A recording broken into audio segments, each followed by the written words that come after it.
படி. ஹல்லேலூயா, ஹல்லேலூயா, ஹல்லேலூயா. ஆண்டவர் நல்லவர். Praise the Lord. யோவேல் தீர்க்கதரிசி புத்தகம் 2ஆம் அதிகாரம். ஆமென், ஸ்தோத்திரம். அதற்கு முன்பதாக சங்கீதங்களின் புத்தகம், ஆமென், 9ஆம் சங்கீதம் 18ஆம் வசனம். சங்கீதங்களின் புத்தகம் 9ஆம் சங்கீதம் 18ஆம் வசனம் திருப்பிக் கொள்வோம். ஆமென், எல்லாரும் சேர்ந்து வாசிப்போம். சங்கீதம் 9:18 திருப்பிட்டீங்களா? ஆமென், சேர்ந்து வாசிப்போம். வாசிக்கலாமா? எளியவன் என்றைக்கும் மறக்கப்படுவது இல்லை, சிறுமைப்பட்டவனுடைய நம்பிக்கை ஒருபோதும் கெட்டு போவது இல்லை. ஹல்லேலூயா. எளியவன் என்றைக்கும் மறக்கப்படுவது இல்லை, சிறுமைப்பட்டவர்களுடைய நம்பிக்கை ஒருபோதும் கெட்டு போவது இல்லை. இந்த வார்த்தை தான் நேற்று இரவு இதைத்தான் சொல்லி ஆரம்பிக்க பரிசுத்த மனதில் சிந்தை வைத்தார். எளியவன் என்றைக்கும் மறக்கப்படுவது இல்லை. ஆமென். ஆவியில் எளிமையுள்ளோர் பாக்கியவான்கள் என்று வேதம் சொல்லுகிறது. ஆமென். ஆண்டவரே, சிறுமையும் எளிமையுமான என்னை கண்ணோக்கி பாரு என்று தாவீது சொல்லுகிறான். ஆண்டவர் இந்த வார்த்தைகளுக்கெல்லாம் ஏற்ற விதங்களில் தான் பதிலாக இந்த காரியங்கள் சொல்லுகிறார். ஒடுக்கப்படுகிற, சிறுமைப்படுத்தப்படுகிற, கைவிடப்படுகிற, ஆமென், உதாசீனப்படுத்தப்படுகிற, மறக்கப்படுகிற யாராக இருந்தாலும் தேவன் சொல்லுகிறார், எளியவன் என்றைக்கும் மறக்கப்படுவது இல்லை. ஹல்லேலூயா. ஆமென். நான் மறக்கப்படுவது இல்லை. கரங்களை சொல்லுங்க பார்க்கலாம். கர்த்தர் என்னை மறப்பது இல்லை. ஆமென். கர்த்தர் உங்களை மறக்க மாட்டார். பக்கத்துல சொல்லுங்க, கர்த்தர் உங்களை மறக்க மாட்டார். ஆண்டவர் உங்களை மறக்க மாட்டார். ஹல்லேலூயா. எளியவன் என்றைக்கும் மறக்கப்படுவது இல்லை. ஆமென். பிரசங்கி புத்தகத்தில் சொல்லப்பட்டிருக்கிறது, அங்கே ஒரு எளிய ஏழை மனிதன் ஒருவன் இருந்தான். ஆமென். பிரசங்கி 9:14-15 வாசிக்கிற போது அங்கு ஒரு ஏழை மனிதன் ஒருவன் இருந்தான். சிறு பட்டணம் இருந்தது. அதில் இருந்த குடிகள் கொஞ்சம் மனிதர். அதற்கு விரோதமாய் ஒரு பெரிய ராஜா வந்தான். அந்த பட்டணத்தை வளைந்து கொண்டான். அந்த பட்டணத்துக்கு எதிராக பெரிய பட்டணங்களை கட்டிவிட்டார். இருந்து சின்ன பட்டணம், கிராமம். ஒரு பெரிய ராஜா வந்து அந்த பட்டணத்தை சிறுமைப்படுத்த, அடிமைப்படுத்த நினைத்து சிறைபிடிக்க வந்து விட்டான். என்ன செய்வது என்று அந்த கிராம ஜனங்களுக்கு என்ன செய்வது என்று புரியவில்லை. எதிர்க்க முடியவில்லை, யுத்தம் பண்ண முடியவில்லை, ஜெயிக்க முடியவில்லை பெரிய ராஜா. இப்ப ஜனங்கள் சிறைப்படுத்தப்பட்டு விட்டார்கள், அடிமையாக்கப்பட போகிறார்கள், சுதந்திரம் சுயாதீனம் போகிறது. இனி அவர்களால் ஃப்ரீயா என்ன செய்ய முடியாது, வாழ முடியாத நிலைமை. ஆனால் அந்த சூழ்நிலையில் அந்த ஆமென் கிராமத்தில் ஆமென் ஒரு ஏழை மனிதன் இருந்தான். ஆனால் ஞானமுள்ள மனிதன். ஞானமுள்ள மனிதன் எப்படி எதை செய்யணும், எப்படி செய்யணும், என்ன செய்யணும், ஆமென் ஆமென், எது வாய்க்கும், எது சரி, எது தவறு, செய்யலாமா வேண்டாமா, எடுத்தோம் கவுத்தோம் எதையும் செய்கிறது அல்ல இந்த மனிதன். ஞானமுள்ள மனிதன். ஆனா ஒண்ணு என்ன தெரியுமா, ஏழையான மனிதன், ஒரு எளிய மனிதன். அவன் தன் ஞானத்தினாலே அந்த பட்டணத்தை, ஜனங்களை பெரிய ராஜாவின் கையிலிருந்து விடுவிக்கிறான். அந்த ஜனங்களுக்கு ஒரு தீமை இல்ல, பாதிப்பு இல்ல, சேதம் இல்ல, எந்த ஆபத்தும் இல்ல, பிரச்சனை இல்லாதபடி வழக்கமா அந்த ஜனங்க சமாதான சந்தோஷமா சுதந்திரமா வாழக்கூடிய அளவுல அந்த ஜனங்களை இந்த ஏழை மனிதன் பெரிய ராஜாவுடைய கையிலிருந்து ஞானத்தினால் விடுவித்தான். ஆமென். எவ்வளவு பெரிய ஆசீர்வாதம் ஜனங்களுக்கு, எவ்வளவு பெரிய விடுதலை, எவ்வளவு பெரிய நன்மை பெற்றுக் கொண்டிருக்கிறான். இந்த கிராமமே இப்ப இந்த ஏழை மனிதனால் தான் வாழுகிறது. இந்த கிராமமே இந்த மனுஷன் மூலமா தான் சமாதானமா இருக்கு. இந்த கிராமமே இப்ப மனிதன் மூலமா தான் சுதந்திரமா நிம்மதியா தூங்குறாங்க. ஆனால் வேதம் சொல்லுகிறது, ஆனாலும் அந்த ஏழை மனிதனை ஒருவரும் நினைக்கலங்க. அவனை யாருமே நினைக்கல. அவன் செய்த நன்மை நினைக்கல. இவனால் தானே வாழ்ந்தோம், இவனால் தானே உதவி பண்றோம், இவனால் தானே நன்மை அமைச்சோம், இவன் தானே விடுவித்தான், இவன் தானே காப்பாற்றினான், இவனால் தானே நல்ல நிலைமையில் இருக்கிறோம், இவன் தானே நிம்மதியா தூங்கிட்டு இருக்கிறோம். இந்த ஏழை மனிதனை, நன்மை செய்தவனை, உதவி செய்தவனை, ஒத்தாசை செய்தவனை, வாழ்வுக்கு வழியை உண்டு பண்ணினவனை ஒருத்தர் கூட நினைக்கல, மறந்துட்டான். நாம் இதுதான் உலகம். நாம் சிலருக்கு எவ்வளவு நன்மை செய்தாலும், எவ்வளவு உதவி செய்தாலும், எவ்வளவு பாடுபட்டாலும், எவ்வளவு பக்கபலமா இருந்தாலும், எவ்வளவு உறுதுணையா இருந்தாலும், அவங்களுக்கு எவ்வளவு உதவி செய்தாலும் அந்த நேரம் மட்டும் தான் பெருசா தெரியும். ஏன்னா அப்ப தேவை பத்தீங்களா, அப்ப பிரச்சனை பத்தீங்களா, இப்ப தப்பு வைக்கணுமே காலில கூட விழுவாங்க, கையெடுத்து கூடுவாங்க, கண்ணீர் விடுவாங்க, ஏக்கத்தோட நிற்பாங்க. அற்புதம் நடந்துச்சு, நன்மை நடந்துச்சு, தேவை சந்திக்கப்பட்டுச்சு, ஆமென், இவங்களால ஒரு வந்துச்சு, நல்ல நாள் வந்துட்டோம் அப்படின்னா ஏணி பார்த்தீங்களா, ஏணியில நம்மளை ஏணியா பயன்படுத்துவாங்க. நம்மை கொண்டு வாழ, நம்மை கொண்டு உயர, நம்மை கொண்டு முன்னேற. மேல வந்த உடனே ஏணிய ஏறி வந்த ஏணிய ஏற்றி திரும்ப மறக்கப்படும் நிலைமை. அல்லேலூயா, ஆமென். கர்த்தரையே மறக்கிற சூழ்நிலைகள் இந்த உலகம் இருக்கு. ஆமென். தேவனையே ஓசியா கடந்த வாரத்தில் வாசிச்சோம் 13ஆம் அதிகாரம் 6ஆம் வசனத்தில் என்னையே மறந்து போய்விட்டார், கண்மலையை மறந்து போனார் சொல்லப்பட்டிருக்கு. அல்லேலூயா. தேவனையே மறக்கிற 13ஆம் அதிகாரம் ஓசியா 6ஆம் வசனத்தில் வாசித்தாலும் 8ஆம் அதிகாரம் 14ஆம் வசனத்தில் வாசித்தாலும் இதை குறித்து வைத்துக் கொள்ளுங்கள். தயவாக வீட்டிலே நீங்கள் இந்த கேட்கிற செய்தியை வசனங்களை குறித்து வைத்துக் கொள்ளுங்கள். வாசிக்க சமயம் இல்லை என்றால் இன்றைக்கோ அல்லது வருகிற நாட்களிலோ ஆமென் இந்த வார்த்தையை வசனத்தை வீடுகளிலே திருப்பி வாசிங்கள். ஆமென். கர்த்தர் உங்களோடு இடைவருவார், உங்களோடு மறுபடியும் பேசுவார், உங்களுக்கு மறுபடியும் கர்த்தருடைய வார்த்தை வசனம் உங்களுக்கு உறுதிப்படுத்தப்படும். ஆமென். 13:8-14 வீடியோல சொல்லப்பட்டிருக்கிறது. ஆமென். தேவனை தன்னை உண்டாக்கினவரை மறந்து போனார்கள். ஆமென். இஸ்ரவேல் தன்னை உண்டாக்கினவரையே என்ன செஞ்சார்? மறந்து போய்விட்டார். உபாகம் 8:9 சொல்லப்பட்டிருக்கிறது. ஆமென். தேவனை ஆமென் மறந்து. அல்லேலூயா. 8:19 தேவனையே மறந்து போய்விட்டார்கள், தங்களை நடத்தின. ஆமென். உன்னை உண்டாக்கின தேவனாய் கர்த்தரை நீ மறந்து போனாய், சேவிக்கிறதை மறந்து போனாய், ஆராதிக்கிறதை மறந்து போனாய். நியாயாதிபதிகள் 3ஆம் அதிகாரம் 7ஆம் வசனத்தில் சொல்லப்பட்டிருக்கிறது. இஸ்ரவேல் ஜனங்கள் பொல்லாப்பானதை செய்து தேவனை மறந்து போய்விட்டார். அப்ப தேவனை மறக்கிறது என்னங்க? பொல்லாப்பு.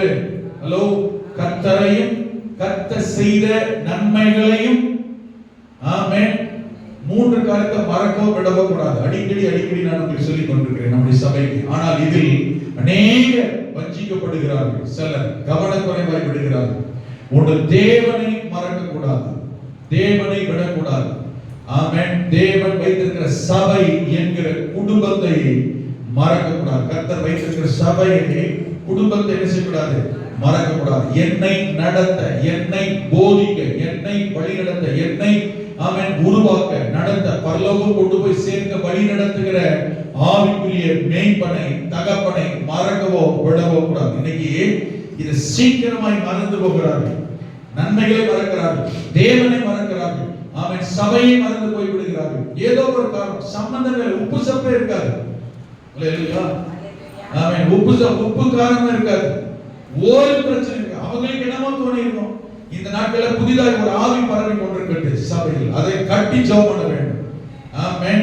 சபையில கர்த்தர் கொண்டு வந்திருக்கிறார், வைத்திருக்கிறார் என்றால் ஆமென் கர்த்தர் சொன்னார் போ சொல்லி, கர்த்தர் சொன்னார் போ சொல்லி. இது ஒரு வஞ்சிக்கிற ஆவி. குடும்பத்துக்கு கர்த்தர் போ சொல்லுவாரா? ஒரு தகப்பன் தாய் பெற்றோர்களை என் மகன் என்ன சொல்லிடுவாரா? என் மகன் சொல்லுவாங்க கர்த்தர் குடும்பத்துக்கு அப்பா மட்டும் போன்னு கர்த்தர் சொன்னான்னு சொல்லுவாராங்க. குடும்பத்துக்கு போகணும். சபையை விட்டு போறாருன்னா ஒண்ணு ஏன்ட கர்த்தர் சொல்லணும், எனக்கு வெளிப்படுத்தாமல் வேற வசன ஆதாரத்தை சொல்லுகிறேன். சபையை மேய்க்கிற மேய்ப்பன், ஆமென் இந்த மந்தைக்கு மேய்ப்பன், சபையின் போதகர், உங்களை ஆவிக்குரிய தகப்பனா இருக்கிற எனக்கு சொல்லாமல், என்னை வெளிப்படுத்தாமல், என்கிட்ட சொல்லாமல் உங்களை ஒருத்தரையும் இங்கு போக சொல்லவோ, ஆமென் உங்களுக்கு வெளிப்பாடு தரவோ, என்ன நிச்சயம் உங்களுக்கு தரிசனம் காட்டவோ சபை வேத வசன ஆதாரத்தின்படி கர்த்தர் உங்களுக்கு செய்ய காண்பிக்க மாட்டார். அதுக்கு மிஞ்சினதே சாத்தானால், சத்துருவால் உங்களை சபை கர்த்தர் இடம் சபை ஊழியக்காரர்கள் பிசாசு உங்களை பிரிக்க பயன்படுத்துகிற தந்திரம். இன்னொரு ஊழியக்காரனாக இருக்கலாம், உங்கள் குடும்பத்தில் உள்ளவர்களாக இருக்கலாம், உங்களுக்கு குடும்பத்தில் உள்ள ஊழியக்காரர்களாக இருக்கலாம், உங்கள் சொந்தமாகவே இருக்கலாம். ஆமென். கர்த்தர் வைத்திருக்கிற இடம் சபை ஊழியக்காரனை விட்டு பிரிக்க நினைக்கிற ஏதுவாக யாராக இருந்தாலும் பிசாசின் ஆமென் தந்திரமே, பாதாளத்தின் வாசலே. என்னை கர்த்தர் ஒரு சபையில் ஒரு போதகர்கள் வைத்திருந்தால் அந்த போதகர்கள் சொல்லாமல், தெரிவிக்காமல், அவர் அனுமதி இல்லாமல், வெளிப்படுத்தாமல் ஒரு குடும்பத்துக்கு குடும்பத்திற்கு சொல்லவே மாட்டார். ஆமென். பழைய ஏற்பாடான புதிய ஏற்பாடான ஆட்கள் கிறிஸ்துவுக்குள் ரட்சிக்கப்பட்டது, ஞானஸ்நானம் பெற்றது, பவுலோடு இருந்தார்கள். ஆனா பவுலை விட்டு பிரியும் சூழ்நிலை வந்தது. எபேஸ் பட்டணத்துக்கு போகும்போது ஊழியத்திற்கு கொண்டு போகிறான் பவுல். இந்த குடும்பத்தை கொண்டு போய் எபேஸ் பட்டணத்துல விட்டுட்டு இவன் தான் சொல்லி பிரிஞ்சு போறான். இங்க இருங்க ஊழியம் செய்யுங்க, நான் போறேன் வந்து உங்களை பார்க்கறேன்னு போனான். பவுலுக்கு தெரியாம கர்த்தர் நீங்க பிரிஞ்சு போங்கன்னு சொல்லவே இல்லை. சபையில் ஒரு குடும்பம் போகுதுன்னா கேட்ட இடத்துல சொல்றது கர்த்தர் கிட்ட சொன்னார், சொல்லவே மாட்டார். ஒரு நாள் கர்த்தர் உங்ககிட்ட வந்து தனிப்பட்ட சபையை விட்டு போன்னு சொல்லவே மாட்டார். ஆமென். ஊழியக்காரர் மிஞ்சி கர்த்தர் சொல்லவே மாட்டார். வேதத்தில் ஆதாரம் இல்லைன்னா நீங்க காட்டுங்க. ரொம்ப கவனமாக இருக்க வேண்டும். கடந்த வாரத்தில் கூட ஒரு குடும்பம் வஞ்சிக்கப்பட்டு போய்விட்டது. அதுக்கு முந்தின வாரம் ஒரு குடும்பம் வஞ்சிக்கப்பட்டு போய்விட்டது. கேட்ட கர்த்தர் சொன்னார், சாத்தான வைக்கிற இடத்துல கர்த்தர் வச்சு கர்த்தர் மேல அபாண்டமா பழி சொல்லக்கூடாது. இது கர்த்தருக்கு ஆகாத ஒன்று. ஆமென். மூன்று நாலு பேர் அதே வாரத்தில் குறிப்பிட்ட குடும்பத்தை குறித்து முன்னக்கூட்டிய ஒரு தரிசனம் சொன்னாங்க. சொன்ன இங்கேதான் இருக்கிறாங்க. அதுல ஒரு சிலர் இங்க இருக்கிறாங்க, ஒரு சிலர் இல்லை. அவங்க கேள்விப்பட்டு சொன்னது கர்த்தர் போன வெள்ளிக்கிழமை ராத்திரி இவங்களை குறித்து வெளிப்படையா சொல்லி இவங்களுக்கு ஜோம் பண்ணுங்கன்னு சொன்னாங்க. பாருங்க, இன்னொரு சிஸ்டர் சொன்னாங்க இவங்க ஏதோ ஆபத்துல போய் சிக்கிறதா கர்த்தர் எங்கிட்ட வெளிப்படுத்தாம சிஸ்டர் சொன்னாங்க. பாஸ்டர் மக்கள் சொல்லியிருக்கிறாங்க. சகோதரி, நீங்க சொல்ல கேட்ட ஆச்சரியமா இருக்கு. ஏன்னா 2 நாளைக்கு முன்னாடி இவங்களுக்கு குறித்து சொப்பனத்துல கர்த்தர் சொன்னாரு இவங்க ஆபத்துல சிக்க போறாங்க ஜோம் பண்ணுன்னு சொல்லி 3-4 பேர் இதே சபையில ஒரே குறிப்பிட்ட குடும்பத்துக்கு கர்த்தர் வெளிப்படுத்திருக்காரு. அவங்களுக்கு சொல்றது உண்மையா? இவங்களை போங்கன்னு ஏதோ ஒன்று சொல்லிச்சு, இது உண்மையா? ஹலோ, உங்களுக்கு எத்தனை புரியுது? சபையில ஜெபிக்கிற குடும்பங்கள் இன்றைக்கும் இருக்கிறது. இங்கதான் ரட்சிக்கப்பட்டு இங்கதான் ஞானஸ்நானம் எடுத்து நான் தான் என் கையினால ஆமென் ஒரு பயணத்துக்கு வேணா ஆவி பிடித்த சாவு பிடித்த ஒரு குடும்பம் சாவு கட்டில் இந்த குடும்பத்தை வெளியே கொண்டு வந்து ரட்சிப்பு நடத்தி குடும்பத்தை வச்சு ஞானஸ்நானம் கொடுத்து அபிஷேகம் பண்ணி வல்லமை மரங்களால் அனுப்பி இந்த சகோதரி கூட ஜெபம் பண்ணா சகோதரி சொல்லும் இவங்களுக்குள்ள என்ன கிரி நடக்குதுன்னு அந்த சகோதரி சொல்லும். உருவாக்குறது யாரு? வழி நடத்துறது யாரு? போதித்தது யாரு? அவன் தகப்பன் யாரு? கர்த்தர் தான் எல்லாரும் உருவாக்குறது யாரு? போதித்தது யாரு? வச்சிருந்த இடம் எங்க? நல்லா உருவான பிறகு இப்ப கர்த்தர் சொல்லுவாரா சபை விட்டு போனேன் வஞ்சிக்கிற ஆவி. அதனால இயேசு கிறிஸ்து பவுல் அவன் அப்போஸ்தலர்கள் எல்லாம் சொல்லிட்டு போனாங்க. இயேசு சொன்னார் ஆமென். மத்தேயு 24:25 மதியத்தை வாசித்தீங்கன்னா அங்கே ஆண்டவர் திரும்ப சொல்றார் கடைசி காலம் கூடுமானால் எந்த லெவலுக்கு தெரிந்து கொள்ள விட தெரியுமா? வல்லமை மரங்களோடு சபையில் அந்நிய பாஷை அடையாளத்தோடு பேசுகிற வெளிப்பாடுகளை சொல்லும் அளவுக்கு தெரிந்து கொள்ளப்பட்ட ஒரு பாத்திரம் டொசுக்கு வஞ்சிக்கப்பட்டுச்சு. எதுக்கு உங்களுக்கு வல்லமை வரங்களை கர்த்தர் கொடுத்திருக்கிறாரு? உங்களுக்கு வல்லமை வரங்களை கிருபை கொடுத்திருக்க காரணம் என்ன? பல உபவாச ஜெபங்கள்ல ஜெபிக்க வரங்களுக்குள்ள என்னென்ன கிருபை வரம் இருக்கு நான் உங்களுக்கு நிரூபித்து காண்பித்து இருக்கிறேன். உண்மையா இல்லையா? ஏமா நீங்க வாங்க எங்களுக்கு ஜெபம் பண்ணுங்க, என்ன பிரச்சனை கர்த்தர் வெளிப்படுத்துறாரா? ஆமான்னு சொல்லி இருக்கிறாங்க. எத்தனை பேர் இருக்கீங்க? உண்மையான சொல்றது இங்கேயே நடந்திருக்கு. ஆமென். எதுக்கு உங்களுக்கு கிருபை வல்லமை கொடுத்திருக்கிறாரு? நீங்க இருக்கிறதுல பயன்படணும், உங்கள் மூலம் கர்த்தர் மையப்படணும், உங்கள் மூலம் சபை வளரணும், உங்கள் மூலம் தேவனை அமைப்படணும். நீங்க உங்களால முதல்ல நீங்க ஆசீர்வாதமா இருக்கணும், உங்க மூலம் ஆசீர்வாதமா இருக்கணும். ஜெபம் தெரிஞ்சிச்சு, கிருபை கிடைச்சிச்சு, வல்லமை கிடைச்சிச்சு சொன்ன உடனே கர்த்தர் இருக்கிறது போனதுன்னு சொல்ல மாட்டார். அப்படி போனா ஊழியம் செய்ய போனா கர்த்தர் சொல்லுவார். ஆமென். இன்னொருத்தர் போய் ஊழியம் செய்ய சபை ஆரம்பிக்கும். நம்ம சபையில இருக்கிற சிலர்லாம் எங்கிட்ட வந்து ஒரு சகோதரன் கேட்டா குறிப்பிட்ட கொஞ்ச நாளைக்கு போனேன், பாஸ்டர் நான் வேலை முடிச்சிட்டேன், கையில பணம் வச்சிருக்கேன், அவருக்கு என்ன நினைப்போ தெரியல, எங்க தசமா காணிகளை கொடுக்க வேண்டியிருக்குமோ ஆமென் சபைக்கு போனா நினைச்சாரு என்னன்னு தெரியல. ஆனா அவர் என்ன சொன்னாரு? கர்த்தரை ஊழியத்துக்கு வச்சிருக்கிறாரு. நான் சொன்னேன் உங்களை நான் படிக்க வைக்கிறேன். ஆமென். ஊழியத்துக்கு வாங்க 2 பேரும் எக்ஸெல்ஸ்ல படிக்க வைக்கிறேன், படிங்க கர்த்தர் சித்தமான படி உங்களை படிச்சு நல்லா படிச்சு என்ன செய்யுங்க ஊழியம் செய்யுங்க. அவர் சொன்னார் இனிமே படிச்சு ஊழியம் செஞ்சு உங்ககிட்ட உட்காந்து பிரச்சனை கேட்டு அப்புறம் என்ன செய்ய முடியாது, நான் அப்புறம் ஊழியத்துக்கு போய் ஒன்றும் பண்ண முடியாதுன்னாரு. அப்ப நான் சொன்னேன் ஊழியம் ஆரம்பம் பண்ணீங்க, இனி உள்ள உட்காரது பிரச்சனை தான். யார் ஒருத்தருக்கு மேலே பிரசங்கம் பண்ண ஊழியம் என்ன வந்துச்சா எனக்கு தெரியும், உள்ள கூட உட்காரச்சு ஆபத்து குழப்பம் வந்துடும். ஊழியம் செய்யலாம் விரும்புறேன், முழங்கால போறேன், அங்கதான் சொன்னேன் முழங்கால போறேன், தலைமை கையை வச்சேன், நல்ல ஜெபம் பண்ணேன், ஆவியில் நிரப்பினேன், நான் தான் அபிஷேகம் பண்ணேன், போய் ஊழியம் இருப்போம். ஆனா வாங்கொழிக்கு செய் கர்த்தர் உங்களுக்கு கல்ச்சர் சொன்னல. இங்க இருந்து சபையில் 4 பேர் சொந்த இருக்கு, பந்தம் இருக்கு, ஜாதி இருக்கு, ஜனங்க இருக்குன்னு இங்க விசுவாசியை நம்பி இங்க ஊழியம் ஆரம்பிச்சு சொல்ற கர்த்தர் பைபிள் சொல்லியிருக்கிறாரா? ஆளு இல்லாத ஆத்மா இல்லாத வராத இடத்துல ஆமென் நீ ஊழிய ஆரம்பிச்சு சுவிசேஷம் சொல்லி அங்க ஆத்மா தான் பண்ணு.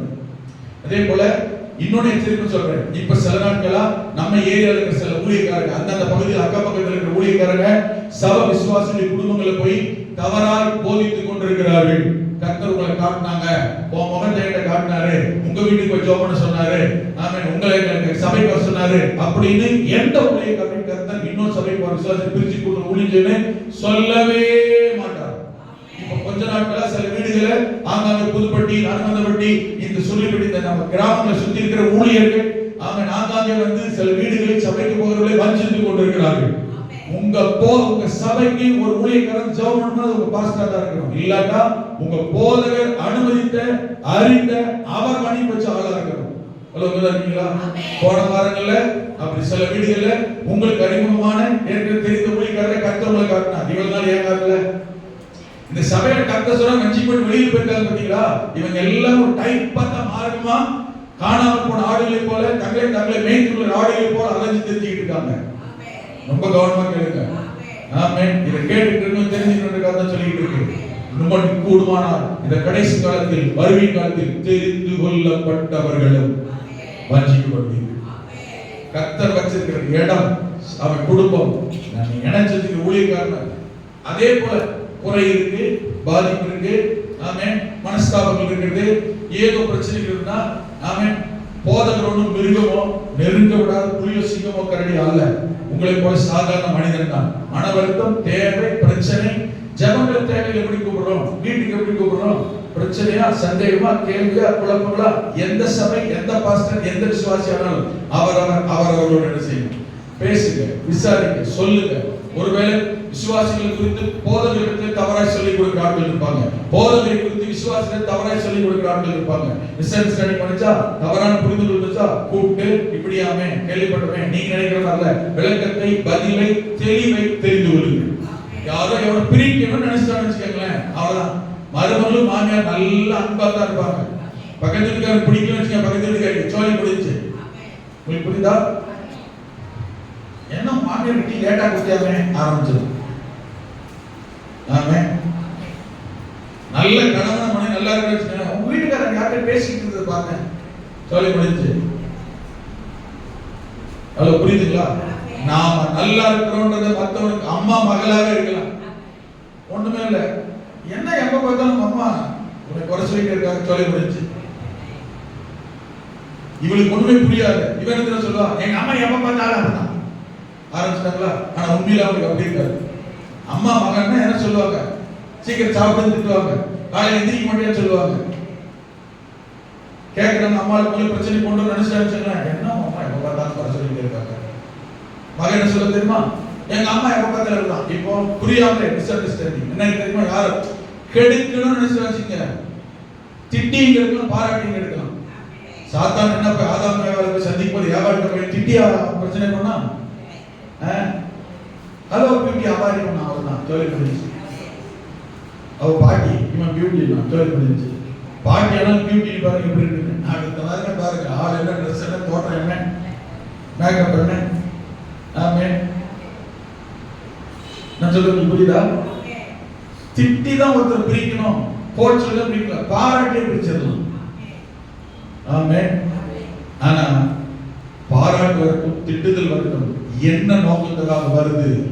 ஒருவன் சொல்றாங்க, என்னை பிரிக்க, என்னை கெடுக்க, என் ஆவிக்குரிய ஜீவிய நிலைமையை மாற்ற வருகிறதா என்று பார்க்க வேண்டும். சிலர் இதை புரிந்து கொள்ளாம என்ன நினைக்கிறாங்கன்னா, சொல்றவங்க வர்றவங்க, ஆமென், என்கிட்ட சொன்னாங்க வச்சவங்க என்னோட நன்மைக்காக சொல்றதா சொல்றாங்க. ஆமென். என்னுடைய நன்மைக்காக சொல்றாங்கன்னு சொல்றாங்க பாத்தீங்களா? ஆமென். அவங்க சொல்ற பிரிக்க நினைக்கிற பாதிப்பை கஷ்டத்தை விட மோசமானவங்க. ஆமென். போல் சொல்லுகிறவன் பிராண சிநேகிதனை பிரித்து விடுகிறான். நம்ம பிரிக்க நினைக்கிறதுக்கு மாற்றமா தந்திரமா செயல்படுறது எதுவானாலும் இவைகளை கவனமாக இருக்க வேண்டும். இந்த இஸ்ரவேல் ஜனங்க தேவனை மறந்து போனார்கள், தேவனுடைய நன்மையை மறந்து போனார்கள், அல்லேலூயா, கர்த்தருடைய அதிசயத்தை மறந்து போனார்கள், தங்களை நடத்தின கன்மலையை மறந்து போனார்கள். ஆமென். இந்த ஏழை மனிதனை நல்ல கவனிங்க, நன்மை செய்த மனிதனையும் மறந்து போனார்கள். இந்த காலத்தை கர்த்தர் சொல்கிறார், நீங்கள் ஒருவேளை உங்கள் நன்மையை பெற்றுக்கொண்டு, உங்கள் ஆசீர்வாதத்தை பெற்றுக்கொண்டு, உங்களுக்கு உதவியை பெற்றுக்கொண்டு, இன்றைக்கு உங்களை அநேகர் மறந்திருக்கலாம், உதாசீனப்படுத்திருக்கலாம், உதவி தள்ளி இருக்கலாம், உங்களை விட்டு போயிருக்கலாம், ஏன் உங்களுக்கு விரோதமாகவே சொல்லலாம். ஒரு பெரிய பாதிப்பு டிராபேக் என்ன தெரியுமா? நீங்களா இருக்கட்டும், நானா இருக்கட்டும், நமக்கா இருக்கட்டும், யாருக்கா இருக்கட்டும், என்ன நன்மை தெரியுமா? நல்லா இருக்கிற ஒருத்தர் பிரிஞ்சு போயிட்டாங்க, உங்களை விட்டு பிரிஞ்சு போயிட்டாங்க சொன்னேன், எனக்கு பிடிக்கலன்னு தான் வந்துட்டேன், நானா தான் வந்துட்டேன் அப்படின்னு ஒரு நாள் சொல்லி நான் வரை கேள்விப்படுத்தல. ஒரு பிரச்சனை இருக்காது. ஏன் போயிட்டீங்க? இல்லாத ஒரு காரணத்தை, இல்லாத ஒரு குறையை, இல்லாத ஒரு பிரச்சனையை, இல்லாத ஒன்றை கிரியேட் பண்ணி சொல்லிடுறாங்க. ஏன்னா அவங்க தங்களே நல்லவர்களா காண்பிக்கணும் அல்லவா? இதுல என்ன நடக்கு தெரியுமா? நம்மகிட்ட நன்மை பெற்றுக் கொண்ட பிறகு போய்விட்டால் நம்மளதான் குறை சொல்லுவாங்க. ஆனால் நன்மை பெற்றுக் கொண்ட பிறகு வெளியில் போய் குறை சொல்லனால வர பாதிப்பும் நஷ்டமும் ஆசீர்வாத குறைவு வருது பார்த்தீங்களா? அதை ஈடுகட்டவே முடியாது. நான் சொல்லுறது புரியுது? ஆமென். எனக்கு பிடிக்கல, எனக்கு ஒத்து வரல சொல்லிட்டா ஒரு பிரச்சனை இல்லை. இல்லாத ஒன்று சொல்லும் போது வருகிற நஷ்டம், இழப்பு, சாபம் இருக்கு பார்த்தீங்களா? அதை அவங்களால ஈடுகட்ட முடியாது யாரா இருந்தாலும். அது நீங்க அப்படிதான், நான் அப்படிதான். விதிவிலக்கு கிடையாது. உங்களுக்கும் எனக்கும் விதிவிலக்கெல்லாம் இல்லை. ஆமென். நம்மால் கர்த்தரோடு இணைந்திருக்கிறதுக்கு நாம் எப்பவுமே நம்மை ஆயத்தப்படுத்த வேண்டும். அல்லேலூயா. தேவன் இருக்கிற இடத்தை விட்டு பிரிந்து போகாமல் இருக்க. என்னை பொறுத்தவரை கர்த்தர் ஒருத்தர் சொல்றாருன்னா முதல்ல கொண்டு வந்து இருக்க மாட்டார். நான் சொல்றது புரியுது? இங்க வச்சு உடனே ரட்சித்தாரு, இங்க வச்சு என்ன சடுக்க வச்சாரு, இந்த சரீரத்தோட இணைக்க வச்சாரு, ஆமென். இங்கேயே வச்சு அபிஷேகம் பண்ண வச்சாரு, இங்கேயே வச்சு உடனே வாழ வச்சாரு, இங்கேயே உடனே சாட்சியாக இருக்கிறாரு, இங்க அப்பவே கொண்டு போயிருப்பார். நான் சொல்றது புரியுது? அல்லேலூயா. இதுல நிதானமாய், கவனமாய், ஞானமாய் செயல்பட வேண்டும். இன்னொருத்த ஊழியக்காரர் நம்ம வீட்டை காலையில அலோ பண்ணக்கூடாது. என்ன வேலை இருக்கு? எங்க சொந்தக்காரன் சாப்பாட்டோட போகணும். ஆமென். இப்ப நான் என் வீடுகளுக்கு போறேன், எங்க சொந்தத்தில் இருக்கிற எல்லாரும் அங்கங்க பல ஊர்கள் இருக்கிறாங்க, எல்லாரும் அங்கங்க அசம்பிள் சபைகளுக்கு போயிட்டு இருக்காங்க. நான் யார் வீட்டுக்கு போய் ஜெபம் பண்ணி இன்ன வரைக்கும் தசமாக அடிக்கணும்னு தெரியல. உனக்கு தெரியுமா? 4 தலைமுறை சபைக்கு போயிட்டு இருக்காங்க. 4 தலைமுறை எங்க குடும்பம் சபைக்கு போகிற எல்லாரும் அவரவர் அங்கங்க ரட்சிக்கப்பட்டு ஞானம் நடந்து எல்லாம் பில்டிங் கான்ட்ராக்ட் வேலை பார்த்துருக்காங்க. மாசத்தோட ஆங்காங்கே தசமாக காணி கொடுத்துருக்காங்க. எங்க குடும்பத்திலிருந்து நான் பாஸ்டா இருக்கிறேன், நான் சம்பாதிக்கணும், பணத்தை சேர்க்கணும். எங்க ஏம ரட்சிக்கப்பட்டதே 4 தலைமுறை. தெரிஞ்சுக்கங்க. ஆமென். எல்லாருமே ஏமாறிச்சு. முதல் தலைமுறை, முதல் கிறிஸ்தவன் எங்க வீட்டுல குடும்ப ஜாதி ஜனம் பரம்பரையில நான் தான். ஆமென். அதுக்கு பிறகுதான் ரட்சிக்கப்பட்டு அங்கே போயிட்டு இருக்காங்க. நான் நினைச்சா பணாசை பொருளாசையா இருந்தா நான் யோசித்து முயற்சி பண்ணினா எல்லாம் கவனிங்க, எங்க குடும்பத்துக்கு தவறான உபதேசம் பண்ண முடியும், தவறான சத்தியம் சொல்ல முடியும். ஆமென். தசமா காணிக்கு அனுப்பணும் பிரச்சனை சொல்ல முடியும், பணத்தை கலெக்ட் பண்ண முடியும். வாங்கினாலே என் குடும்பத்து சபையில கிட்டத்தட்ட 40,000 கலெக்ட் பண்ணோம். யார் எவ்வளவு தசமா கொடுக்குறது? ஒரு நாள் எங்க அண்ணன் வீட்டுக்கு போறேன், எங்க அண்ணன் தசமா கொடுக்குறாரு. எங்க அக்கா 2 பேர் இருக்கிறாங்க, அண்ணன் சபைக்கு தசமா கொடுக்குறாங்க. ஆமென். எங்க இனங்கள் சொந்த பந்தங்கள் ஆமாங்க, பேர பேத்தி மருமக செப்பரேட் ஆமாங்க சபைக்கு போய் எல்லாம் தசமா காணி கொடுத்துட்டு இருக்கிறாங்க. ஞானசாரம் கூட எங்க அக்கா மருமக எங்கிட்ட ஞானம் நடக்குன்னு கேட்டான். நான் என்ன சொன்னேன்? இல்ல, இங்கதான் சபைக்கு போறீங்க, நல்ல சபை, நம்ம பாஸ்டர் அங்கதான் ஞானம் சார். எத்தனை பேர் புரியுது? ஏன்னா அங்க குடும்பம் இருக்கிற அங்க ஞானம் சார், அங்க இருக்கு, அங்க தசமா கூட, அங்க காணிக்கலாம், அந்த சபைக்கு புரிய சொல்லுவாங்க. இல்லையா? நான் இன்னொரு இந்த வரதுனால சொல்றேன், இங்க சபையில இருக்கிறது, இங்க ஞானசாரம் எடுத்துட்டு, இங்க சபையில இருக்கு, திருவிருந்து எடுத்துட்டு, வாரத்தோறு இங்க என்ன செய்யறது, பிரசனத்தை கேட்டுட்டு, இங்க சாப்பிட்டு, காணிக்கு தசமபாகத்தையும் எங்க நம்ம பாசி சாப்பிடுறாரு நல்லா இருக்கிறாரு சொல்லிட்டு அந்த டவரை இங்க கூப்பிடுறாரு, அங்க ஜெபிக்கிறாங்க, இங்கெல்லாம் அனுப்பிட்டு இருக்குது. நாளைக்கு குடும்பத்தில் சாவோ, நல்லது கெட்டதோ, குழந்தை பிரதிஷ்டையோ, கல்யாணமோ, டவர் கோபுரம் கூப்பிடுறாரு அனுப்பிட்டு இருந்தீங்கன்னா வருவார். அவர் கல்யாணம் பண்ண வருவாரா? அடக்கம் பண்ண வருவாரா? குழந்தை பிரதிஷ்டை பண்ண வருவாரா? ஹலோ, சொல்ற வழங்குதா? குடும்பம் இத காணிக்கு தசமா எங்க போயிட்டு இருக்க? வருவாரா? ஜான்சன் மகளுக்கு நாளைக்கு கல்யாணம் நடத்த வந்துருவாரா? நான் தான் அறிக்கை வாசிக்கணும். ஜான்சன் மகளுக்கு சபை விசுவாசி உலகநாளுக்கு தான் அறிக்கை வாசித்தாதான் ரெஜிஸ்ட்ரேஷன் பண்ண முடியும். பேங்க் வாசித்தாதான் சர்டிபிகேட் கொடுக்க முடியும். நான் தான் சாட்சி சொல்லணும், நான் தான் கல்யாணம் நடத்தணும். சாப்பிடுறது இங்க, உழைக்கிறது இங்க, பிரசங்க கேட்கறது இங்க, குடும்பங்க காணிக்கு தசமா அனுப்பிட்டு எங்க? நாளைக்கு குடும்பத்தில் ஒரு பாதி பதில் நிற்பாரா? குடும்பம் சபை கர்த்தர் ஏற்படுத்தி வச்சது தான். ஆமென் சொல்லி பார்க்கலாம். ஆமென். அனீசகரை ஒருத்தர் வந்தார், அவர் பேர் பவுலாருமோ. கொரோனா செத்து போயிட்டாரு. மனைவி மகன் கூட பக்கத்தில் நிக்கல. தெரியுமா? அது வரைக்கும் நான் நல்லா இருந்தேன். வைரத்தை கூட்டிட்டு மழை பெய்யுது, புரியுதா? வைரத்துக்கு கொடை பிடிச்சிட்டு வைரத்தை கூட்டிட்டு அவனையும் தூரம் பண்ணி பண்ணிட்டு மண்ணலி போட்டு கடைசியில புளிய வெட்டி உள்ள கவர்ல போட்டாங்க. கவர்ல போட்ட உள்ள கொண்டு வந்து வச்சுட்டாங்க. நான் தான் பக்கத்துல போனேன், தைரியமா போனேன். அவங்க சார் அவ்வளவு தூரத்துல இருந்தாங்க. கடைசியில் மண்ணாடி போட்டேன், மழை பெய்யுது, கொடை போட்டு மனைவி கூட வரல, மகனும் கூட நிக்கல. பாஸ்டர் அவர் சாகும்போது எனக்கு போன் பண்ணும்போது என்கிட்ட பேசினார், பாஸ்டர் ஐயா நான் இறந்துட்டா நீங்க தான் வந்து ஜெபம் பண்ணி நடக்கணும். அந்த வார்த்தை தொடர்ந்து அவர் 2-3 காரியம் சொன்னார். அதே போல மனைவி சொன்னார், ஜாதி ஜனம் சொந்தமாக எவன் வந்தாலும் என்ன செய்ய தொடர்பு பாஸ்டர் ஜெபம் பண்ணு. ரெண்டாவது யாரு வந்து உன்னை தடை பண்ணாலும் இந்த சபை விட்டு போக கூடாது. அந்த அம்மா அந்த மாதிரி இருந்து வந்தது. இன்னைக்கு இருந்தார் மனைவி வர முடியல, மகன் வர முடியல, பாடி தொடர்புல பக்கத்தில் இருக்கிற பாஸ்டர் தாங்க போயிட்டாரு. போயிட்டு அடக்கம் பண்ணிட்டு வந்து படுத்தேன். அதுக்கப்புறம் எனக்கு அது ஆரம்பிச்சு. அதுக்கப்புறம் எனக்கு பிடிச்சது 15 நாள் எனக்கு கொரோனா அட்டாக் பண்ண ஆரம்பிச்சது. ஆனா சாக மாட்டேன். நான் சொல்றது புரியுது? ஜாதி ஜனம் சொந்த பந்தம் வரமாட்டான். பாஸ்டர் பாரு, இப்ப நீ எங்க போன? பாஸ்டர் கூட இருக்கியா? சகத்த சபையில் இருக்கியா? நான் சொல்றது எத்தனை புரியுது? எவனும் வரமாட்டான். கர்த்தர் வந்தார். ஆமென். ஆனா இப்ப நான் விவரமாயிட்டேன். முந்திதான் என்ன யாரு செருப்புல அடிச்சாலும் சரி, முந்தின காரி போனாலும் சரி, காலில் விழுந்தாலும் சரி, ஆமென், காரி போனாலும் சரி, பரவாயில்லன்னு போனேன். அப்பதான் ஆன்லைன் பேசினாரு. இவங்களெல்லாம் பாரு, உனக்கே முதல் சபைக்கு வைராக்கியம் இல்லை.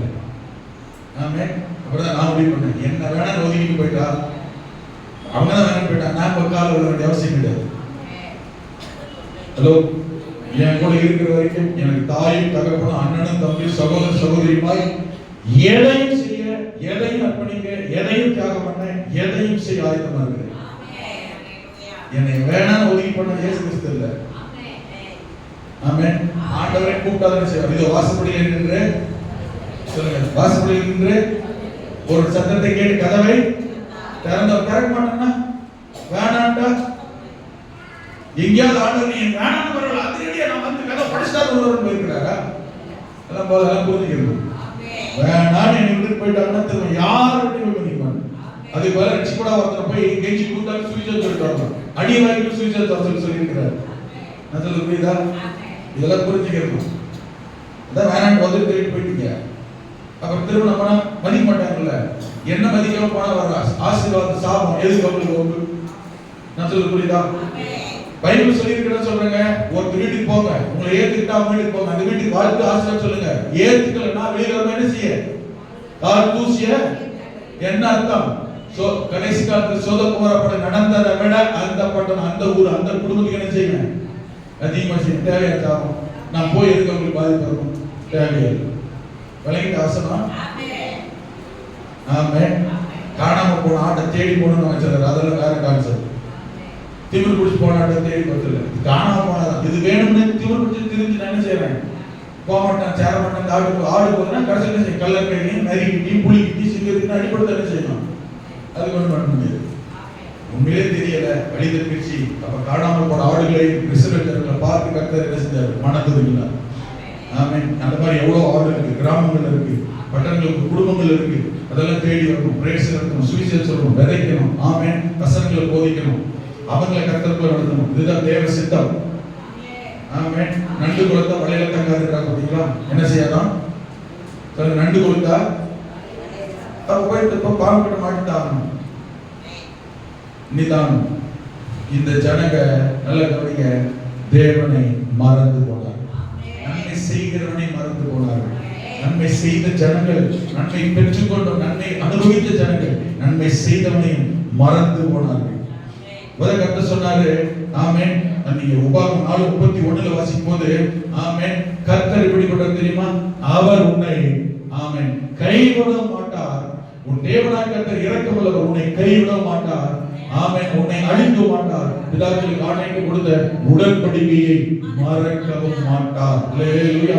தேவன் நன்மை. இந்த காலை நேரத்திலே ஒரு நாள் மறக்காதவர், நம்மை மறக்காதவர், நம்மோடு செய்த உடன்படிக்கை மறக்காதவர், நமக்கு கொடுத்த வாக்குத்தத்தங்களை வார்த்தையை மறக்காத தேவன். வார்த்தையை வாக்குத்தத்தை நினைத்து மறவாமல் நம்மை ஆசீர்வதிக்கிற கர்த்தர் அவர்தான்.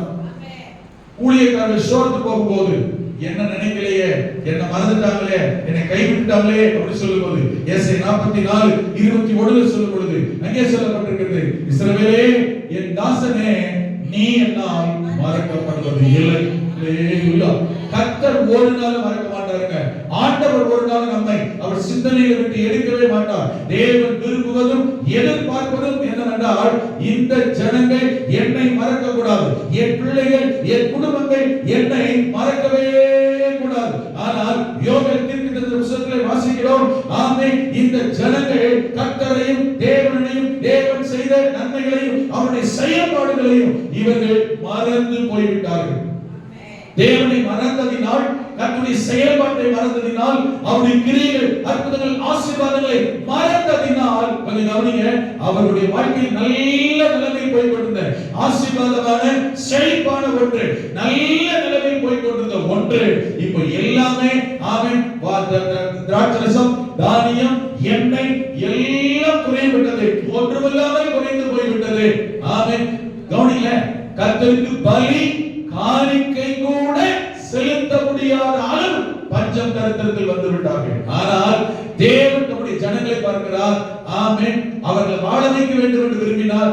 என்னதான் என் குடும்பமாச்சே, என் ஜனங்களாச்சே, என் பிள்ளைகளாச்சே, உடனே கர்த்தர் ஆமென் இவங்களை மறுபடியும் வாழ வைக்க வேண்டும் என்று நினைத்துதான் இந்த வாக்குத்தத்தத்தை சொன்னார். பயப்படாதே, உன் நிலைமை மாறும், சூழ்நிலை மாறும், பிரச்சனை மாறும், போராட்டம் மாறும், தேவை சந்திக்கப்படும், அற்புதம் நடக்கும், பயப்படாதே, மகிழ்ந்து களிகூரு. கர்த்தர் உனக்காக பெரிய காரியங்களை செய்ய போகிறார். கர்த்தர் உனக்காக ஒரு நன்மை செய்ய போகிறார். ஆமென், ஆமென். கர்த்தர் உனக்கு ஒரு அதிசயத்தை ஆண்டவர் செய்ய போகிறார். கொஞ்சம் கவனிங்க, நல்ல நிலைமையில் இருந்தார்கள். இப்போது என்ன ஆயிடுச்சு? ஒண்ணுமே இல்லாத பஞ்சம், வறட்சி, தேசத்துல பஞ்சம், குடும்பத்துல பஞ்சம், தேசம் குடும்பம் பஞ்ச வருத்தத்துல போனதுனால, வறுமையில போனதுனால ஆலயங்கள் தேவனுடைய ஜனங்களால் பலி காணிக்கை கூட செலுத்த முடியாத அளவுக்கு, காணிக்கை போட முடியாத அளவுக்கு கூட பஞ்சம். இந்த நிலைமை மாறணும். சில வாழ்க்கையில் பாத்தீங்கன்னா கர்த்தருக்கு காணிக்கை கூட போட முடியாது. இந்த நிலைமை மாறணும். அல்லேலூயா. ஆசீர்வாதம் விதை தானியம் ஆக சொல்கிறார், இன்னும் களஞ்சியத்திலே விதை தானியம் உண்டோ என விதையவே எடுத்து சாப்பிடக்கூடிய அளவுக்கு போயிட்டாங்க. விதையை அறுவடை செய்ய முடியும். இந்த நிலைமை மாற்றுகிறவர் கர்த்தர். ஆனால் இரக்கம் பாராட்டி கர்த்தர் சொன்னார், மகிழ்ந்து களிகூரு, கர்த்தர் பெரிய காரியங்களை செய்வார். ரைட். முதல் நல்ல நிலைமை, இப்போ ஒண்ணுமே இல்லாத நிலைமை. இடையில கர்த்தரை மறந்ததினால், தேவனை தேடாததினால், ஆண்டவரை விட்டு விலகினதினால், கர்த்தர் வைத்திருந்த ஸ்தானத்தை விட்டு விலகினதினால் ஏற்பட்ட நஷ்டம், பாதிப்பு, இந்த பிரச்சனை அவங்களை வறுமையில கொண்டு போனது. ஆனா ஆசீர்வாதம், வறுமை மறுபடியும் நல்ல நிலைமை கொண்டு வர சொல்லியிருக்கிறார். இந்த நல்ல நிலைமைக்கு வர வேண்டும் என்றால் நாம் செய்ய வேண்டிய ஒன்று, கர்த்தர் விரும்புகிற எதிர்பார்க்கிற ஒன்று. அந்த 1ஆம் அதிகாரத்தில் நீங்கள் வாசிக்கும் பொழுது, யோவேல் 2ஆம் அதிகாரம் 2ஆம் அதிகாரம் திருப்பிக்கொள்ளுங்கள். அங்கே வாசிக்கும் பொழுது ஆண்டவர் சொல்கிறார், 13ஆம் வசனம், 13:2-13 வாசிக்கிற போது கர்த்தர் சொல்கிற வார்த்தை, நீங்கள் உங்கள் வஸ்திரங்களை அல்ல ஈரங்களை கிழித்து தேவனாகிய கர்த்தரிடத்தில் திரும்புங்கள், திரும்புங்கள், திரும்புங்கள். Turn into the Lord. ஆமென். கர்த்தர் பக்கமாய், கர்த்தரிடத்தில் திரும்புங்கள். அப்ப என்ன நிலைமையில் இல்ல? கொஞ்சம் கவனிங்க. இப்ப அப்படின்னா என்ன? கர்த்தரிடத்தில், கர்த்தர் பக்கமாய் திரும்புங்க. இப்ப என்ன நிலைமையில் இல்ல? கர்த்தர் பக்கம் இல்ல. கொஞ்சம் கவனிங்க, கொஞ்சம் தெளிவா புரிஞ்சுக்க. இப்ப நான் சொல்லுங்க கூட உங்களுக்கு விகற்பமா தான் இருக்கும். இல்லையே, கர்த்தரிடத்தில் தானே இருக்கிறோம். ஏன்னா நாம யாரு? நாம யாருங்க? நான் கர்த்தருடைய பிள்ளை. நான் கர்த்தருடைய பிள்ளை என்றால் அப்ப நான் யாரத்தான் இருக்கிறேன்? யார் பக்கமா தான் இருக்கிறேன்? கர்த்தர் பக்கமா தான் இருக்கேன். கர்த்தருக்கு தான் திரும்பி இருக்கிறேன்.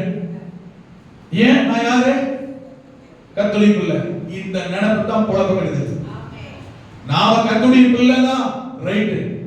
கர்த்தர் பிள்ளை தான், கர்த்தரை தேடுகிற பிள்ளையாய், கர்த்தருக்கு முக்கியத்துவம் கொடுக்கிற பிள்ளையாய், கர்த்தரோடு வாழ்கிற பிள்ளையாய், தேவ சித்த சித்தம் செய்கிற பிள்ளையாய் இருக்கிறோமா? நீ கர்த்தருடைய பிள்ளை தான். இவங்க யாரு? இஸ்ரவேல் ஜனங்கள் தான், தேவனுடையவர்கள் தான், தேவனுடைய ஜனம் தான். என்ன பண்ணல? கர்த்தரை மறந்த தேவஜனம், கர்த்தரை விட்டு விலகி போன தேவஜனம், கர்த்தரை விட்டு தூரம் போன தேவஜனம், ஆராதிக்காத தேவஜனம், துதிக்காத தேவஜனம், பலி செலுத்தாத தேவஜனம். ஆனால் யாரு? தேவஜனம் தான், செயல்படாத தேவனுடைய ஜனம். என்ன பிரயோஜனம்? ஆண்டவர் சொல்லுங்க தெரியுமா? கொஞ்சம் மனம் திரும்பு, இருதயபூர்வமாய் திரும்பு, மனசார திரும்பு. நான் எதுக்கு திரும்பணும்? நான் ஏற்கனவே ஆண்டுடைய பிள்ளை, ஆண்டுடைய பிள்ளை என்கிறதினால் ஆமென், தேவனுடைய காரியங்களில் இருக்க வேண்டிய பிரகாரமாய் இருக்கிறோமா? தேவனுடைய பிள்ளை தான், தேவனுடைய பிள்ளையை சொல்லிக் கொள்ளுகிற விதத்தில் இருக்கிறோமா? உங்களுக்கு சிம்பிளா சொல்றேன், வசனங்கள் வாசிக்க டைம் இல்ல. தேவனுடைய பிள்ளை என்கிறன்னா அனுதினமும் தேவனோடு இருக்கிற உறவில் சரியா தருகிறோமா? அனுதினமும் ஜெபம் பண்ணுகிறோமா? ஜெப வாழ்க்கை எப்படி இருக்கு? தேவனுடைய பிள்ளை தான், கர்த்தருடைய பிள்ளை தான், ஊழியக்காரன் தான், விசுவாசி தான், நீ ரட்சிக்கப்பட்டவன் தான். ஆனால் தேவனுடைய உறவில் ஆண்டோடு பேசுகிற வார்த்தை ஜெப ஜீவியத்தில் யாரா இருக்கிறார்? நீ தேவனுடைய பிள்ளை என்று சொல்லிக் கொண்டே உன் வாழ்க்கையில தேவனோடு பேசுகிற, ஜெபிக்கிற, உறவாடுகிற, உபவாசிக்கிற, நெருங்குகிற அனுபவம் இல்லை என்றால் நீ தேவனுடைய பிள்ளை என்று எப்படி சொல்ல முடியும்? நீ பெயருக்காக சொல்லிக் கொண்டிருக்கிறாய்.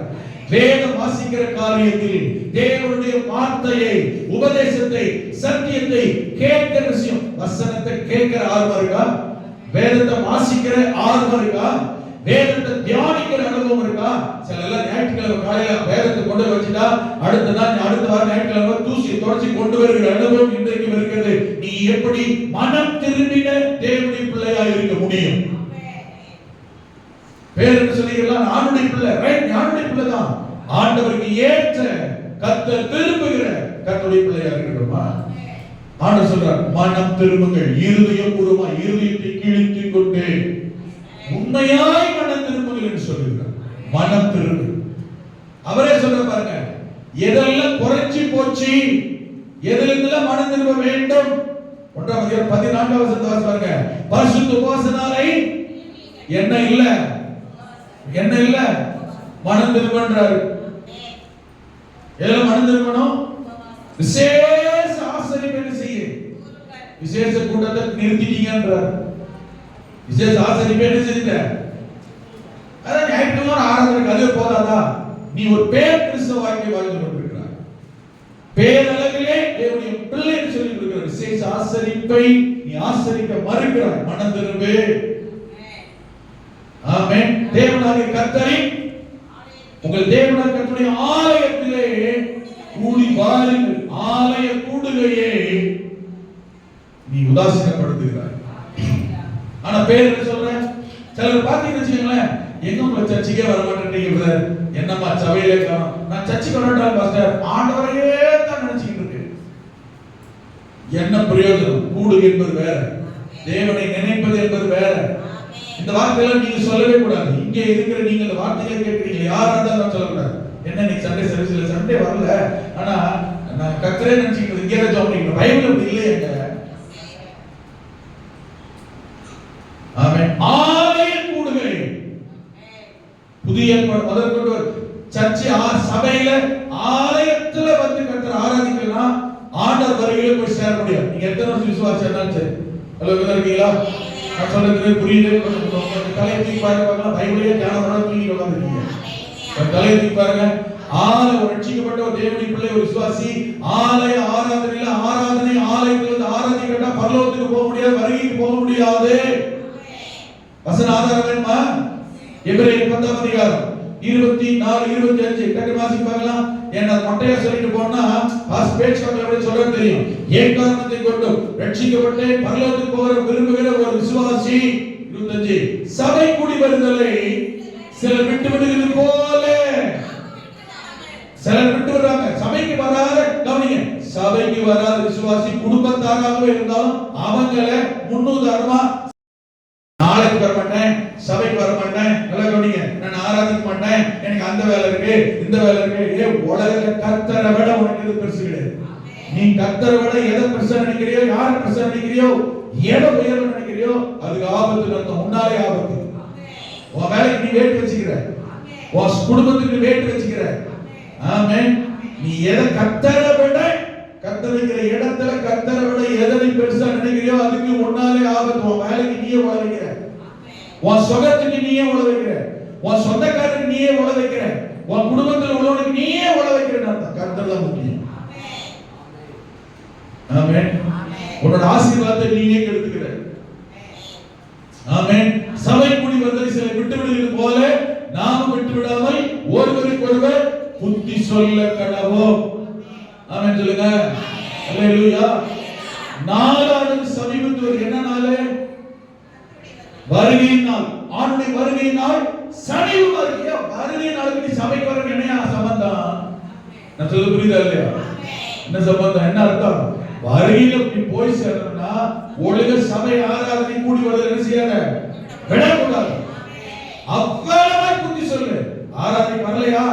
ஐயோ எங்க அம்மா அப்படி கஷ்டம், எங்க அப்பா இப்படி, என் புருஷன் ஐயா ரொம்ப சாட்சி சொல்லுவாங்க சிலர் பத்தி. என் புருஷன் மாதிரி வராது, உலகில் நல்லவரே கிடையாது. அப்படியா? ஒன்று சொல்றது. என் மகன மாதிரி நல்லவரே கிடையாது. Very good, super. அவர் கொஞ்சம் மனம் திரும்பணும் ஜோம் பண்ணி என்ன பண்றாரு? எப்ப பார்த்தாலும் போதையில இருக்கிறாரு, ஒரே சண்டையா. மனம் திரும்பணும் ஜோம் பண்ணுங்க. ஆனா எப்படிப்பட்டவரா? ரொம்ப நல்லது. நிறைய பேர் சொல்லி நான் கேள்விப்பட்டிருக்கேன். அப்ப நினைச்சுக்கிறேன், அப்ப நல்லவங்க யாரு, நல்லா இல்லாதவங்க யாருன்ற அறிவு தெளிவு கூட இல்ல. ரொம்ப நல்லவரா, ஆனா அடிக்கடி போந்து அடிச்சு விடுவார். ஆனா ரொம்ப நல்லவரா. எதை கண்டு சொல்றாங்க? கண்ணு காது மூக்கு மூலியெல்லாம் நல்லா இருக்குன்றதுச்சா? அப்படிதான் நான் நினைச்சுக்கிறேன். விளக்குதா? எவ்வளவு பாக்குறீங்களோ அவ்வளவு புத்தி சொல்லுங்க. சத்தியத்தை அறிவை அடைந்த பின்பு நாம் மனப்பூர்வமாய், இங்க சொல்ற பாவம் என்ன, இங்க சொல்ற பாவம் என்ன, இந்த வசனங்கள்ல இங்க மென்ஷன் பண்ற பாவம் என்ன? சபை ஆராதனைக்கு வராம போறது. தெரிஞ்சுக்கங்க. நீ சபை ஆராதனைக்கு வராம போறீங்கன்னா தெரிஞ்சே பாவம் செய்யறது. வேணும்னே பாவம் செய்யறது. தெரியாம செய்யறவனோட தெரிஞ்சு செய்யறவனுக்கு அதிகாரி. தெரிஞ்சே செய்யக்கூடாது. அதுக்கு என்ன செலுத்தத்தக்க வேற ஒரு பலி இனி இல்லன்றாரு. நியாய தீர்ப்பு தான். ஹலோ, விளங்குதா? சபை ஆராதனைக்கு வரலன்னா பரலோகத்துக்கு அப்படி எங்க போயிடுவான்? நியாய தீர்ப்பு காத்திருக்கு. விரோதிகளை பட்சிக்கும் கோபாக்கினை. யாருக்கு யாருக்கு? ரட்சிக்கப்பட்டிருக்கலாம், ஞானஸ்நானம் பெற்றிருக்கலாம், அபிஷேகம் பெற்றிருக்கலாம், அந்நிய பாஷையில் ஆவியிலே குதிக்கலாம், நடக்கலாம், காணி கொடுக்கலாம், தசமா கொடுக்கலாம். ஆனா ஆராதனை வரதே இல்லை வச்சுக்கோங்க. பரலோகத்தில் எத்தனை பேர் கலக்கிறீங்க? புரியுதா? இந்த சத்தியத்தை முதல்ல தெளிவா தெரிஞ்சு ஆராதனைக்கு வராதீங்க. 1000 சாக்கு சொல்லலாம். ஆராதனைக்கு வரணும்ன்றது 10,000 காரணம் இருக்கு. ஆராதனைக்கு வரட்டா நரகத்துக்கு அனுப்புறது நீங்க அதுல தப்பறக்கு 1000 காரணம் சொல்லலாம். இல்லை போய் தாங்கன்னு சொல்லி பல காரணத்தை கற்று வச்சிருக்கோம். ரொம்ப கவனமா எச்சரிக்கையா இருக்கும். கர்த்தருடைய காரியத்தில் மனம் திரும்பு, ஆராதிக்கிறதில் மனம் திரும்பு, கர்த்தரை சேவிக்கிறதில் மனம் திரும்பு. மனம் திரும்பினால் கர்த்தர் சொல்லுகிற வார்த்தை 18வது